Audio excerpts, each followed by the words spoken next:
आज हम जो आपको कैंची धाम का कहानी सुनाने वाले हैं वो शायद ही आपने कहीं सुना होगा। कहते हैं जब आपका बुलावा ना हो तब आपके करोड़ों रुपए भी व्यर्थ हैं। और साथ ही आज के वीडियो में हम आपको बाबा के उस चमत्कार के बारे में बताएंगे और उस जगह को दिखाएंगे जो शायद ही सोशल मीडिया पर अभी तक कोई अपलोड किया है। तो कहानी की शुरुआत आज से ठीक 5 साल पहले होती है जब हमने बाबा को पहली बार अपनी आंखों से देखा था। कहते हैं जब आपका बुलावा हो, आंधी आए या तूफान, आपको कोई भी जाने से नहीं रोक सकता है। तो चलिए आज हम आपको एक छोटी सी कहानी के जरिए बाबा के चमत्कार को दिखाने की कोशिश करते हैं। हाँ, मैं उन लड़कों में से आता हूँ जो अपने सपने खुद देखते हैं और उन्हें पूरा करने की हिम्मत भी रखते हैं। माता रानी का आशीर्वाद लेते हुए हम अपने शहर रोसड़ा से समस्तीपुर के लिए एक टिकट कटवाते हैं। हाँ, हम उस परिवार से आते हैं जिस परिवार के लोग केवल मेहनत के अलावा और कुछ नहीं जानते हैं। हमारी ट्रेन रोसड़ा स्टेशन पर आ चुकी थी जो हमें यहाँ से 35 किलोमीटर आगे समस्तीपुर तक छोड़ेगी। समस्तीपुर पहुंचकर पूछताछ खिड़की से हमने थोड़ी सी जानकारी इकट्ठा की। पहली बार अपने घर से इतना दूर जा रहे थे तो थोड़ा सा डर और थोड़ी सी घबराहट तो हो रही थी, लेकिन हमने टिकट पहले से ही बुक करवा रखा था। अब हम आपको इस वीडियो के उस मोड़ पे लेकर आए हैं जहाँ पर इस कहानी की आपको रियल स्टोरी पता चलेगी। पिछले 5 साल से लगातार हम कोशिश कर रहे थे कि हम कैंची धाम जाए, लेकिन किसी न किसी कारण बस कैंसिल हो जाता था। और फिर अचानक हमें उत्तराखंड से कॉल आया। थोड़े से पैसे हमने जोड़े थे और बाकी के पैसे उस कॉल से मिल गया। अगर सारी कहानी इंटरवल से पहले सुनोगे तो मूवी देखने का मजा ही नहीं रहेगा। 2 कप चाय और थोड़े से खाने के साथ हमारी अगली सुबह उत्तराखंड के हल्द्वानी में हुई। स्टेशन के बाहर आते ही बादलों में छुपा पहाड़ देखकर सारा थकान ही खत्म हो गया। फाइनली गाइस हल्द्वानी अभी आ चुकी है और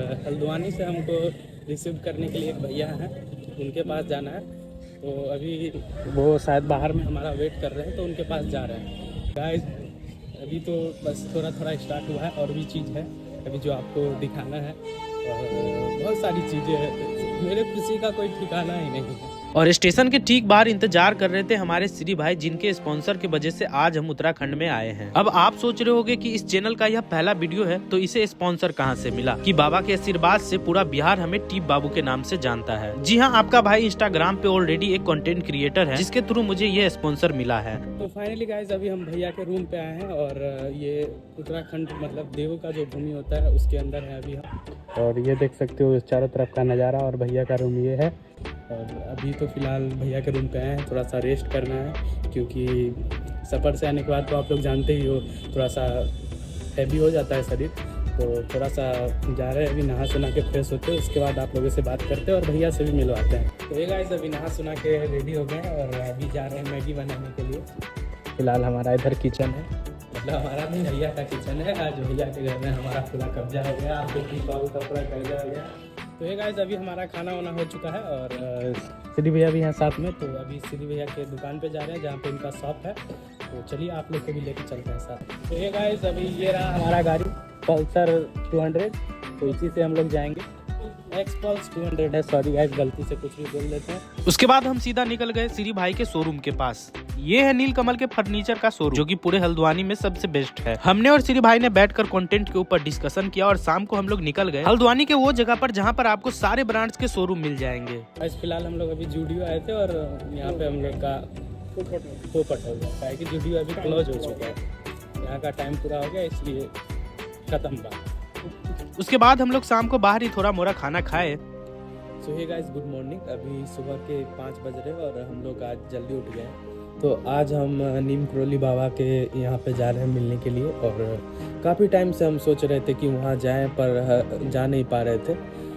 बात 2 साल पहले की है जब हम फर्स्ट टाइम यहाँ आने का कोशिश किए थे। तो क्या हुआ था कि आने का प्लान हुआ तो बड़ी मम्मी है उनका एक्सपायर हो गया तो उस टाइम नहीं आ पाए। उसके बाद क्या हुआ कि फिर अगले साल हम सोचे कि नहीं इस साल जाएंगे। तो पापा का मतलब 2 बड़ा ऑपरेशन हुआ और उसके वजह से भी कैंसिल हो गया आना।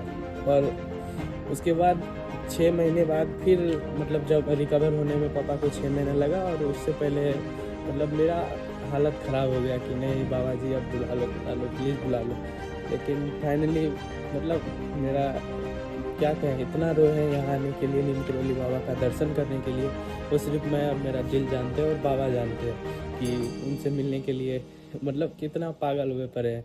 कहते हैं ना कि इंसान का जीवन में एक शौक़ होता है कि इस जगह पे जाना है, ये ड्रीम पैलेस है। लेकिन मेरे जीवन का बस एक ही है और वो है कैंची धाम। वहाँ जाना है, उसके बाद हमको कोई भी नहीं जाना है। मतलब मेरे लिए मानो तो वही सब कुछ है। उनके बाद हमको इतना शौक़ नहीं रहेगा कि नहीं चलो यहाँ जाना है वहाँ जाना है। जाएंगे ऐसा नहीं है, लेकिन मतलब होता है ना, वहाँ से बता नहीं सकते हैं कि वहाँ से कितना हमको लगाव है और कितना वहाँ जाने का है। मतलब पिछले 2 साल से समझो ना, हम पर डे ट्राई कर रहे थे कि जाए। बाबा जी की कृपा रहे तो सब कुछ अच्छा ही होगा। सुबह के 5 बजे जल्दी उठ के सब तैयार हुए, ताकि ट्रैफिक का थोड़ा सा प्रॉब्लम हो जाता है, तो चलते हैं। तो ये गाइस, अभी हम लोग रेडी हो चुके हैं और श्री भैया के ब्लॉक कर रहे हैं। और जूता हमारा गीला हो गया भाई, तो स्लीपर में जा रहे हैं। बाकी बात वैसे भी वहाँ पे शूज़ खोल के अलग रखना ही पड़ेगा। तो चलते हैं जल्दी फटाक से। और थोड़ा सा लेट हो गया है, कि थोड़ा जल्दी निकलने का सोचे थे, मगर लेट हो गया। उसके बाद हम लोग बाइक से ही निकल पड़े कैची धाम की ओर। जब हमारे सामने पहाड़ आया तो उसे देखकर खुशी भी हो रही थी और आंख में आंसू भी आ रहे थे कि फाइनली अब हम बाबा से मिलेंगे। तो हे गाइस, यहाँ पे अभी हम लोग का फर्स्ट स्टॉपेज हुआ था और देख सकते हो हम लोग वहाँ से जो रास्ता दिख रहा है ऐसे उसके बाद इधर से ऊपर आए हैं और छोटा सा स्टॉपेज लिए थे, यहाँ पे रुके थे थोड़ा।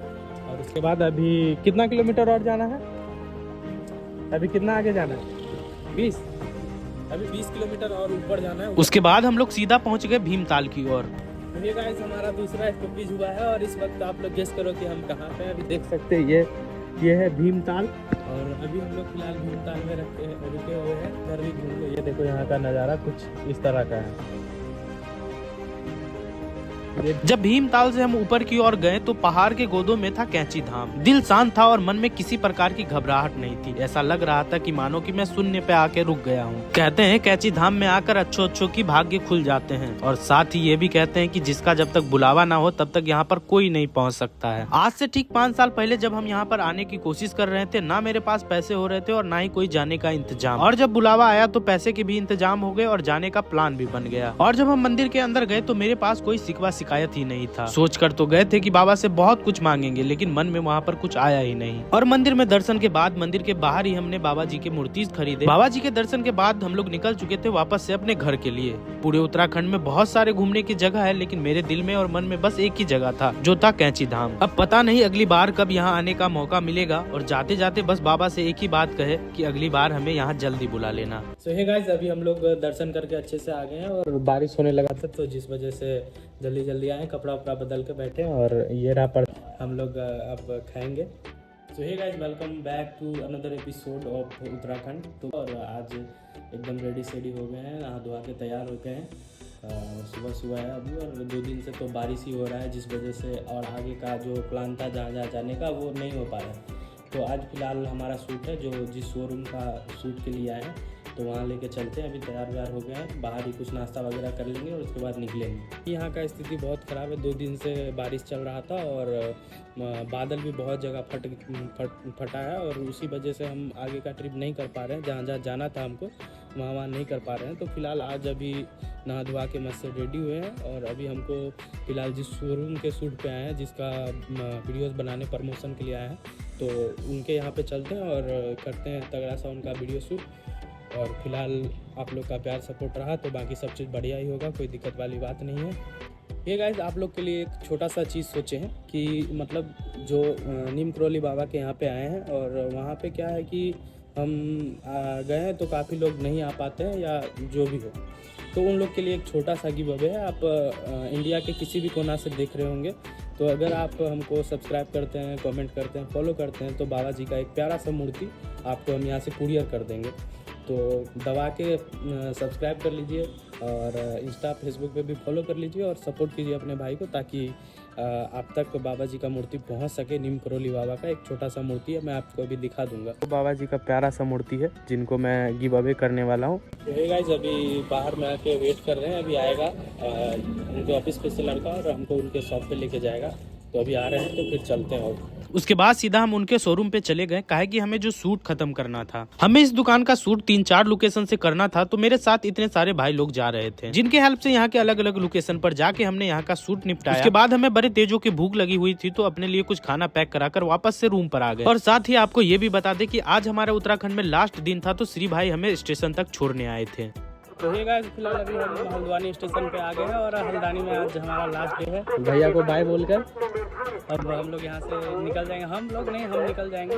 श्री भाई को बाय बोलकर और हल्द्वानी स्टेशन से अपनी ट्रेन को पकड़कर पूरे 24 घंटे बाद हम पहुंचे रात को अपने समस्तीपुर, और यहाँ से हमको सही टाइम पर अपने शहर के लिए ट्रेन मिल गई और इस तरह हम अपने घर पहुंच गए। वैसे आपको यह जर्नी कैसी लगी यह कमेंट में जरूर बताइएगा, और हो सके तो हमारा सब्सक्राइब बटन दबा दीजिएगा। कहते हैं जो पन्ने होते नहीं पूरे करते बहुत कुछ बयां, मिल जाऊंगा तुझसे फिर उन किताबों में हो जहां जिक्र तेरा।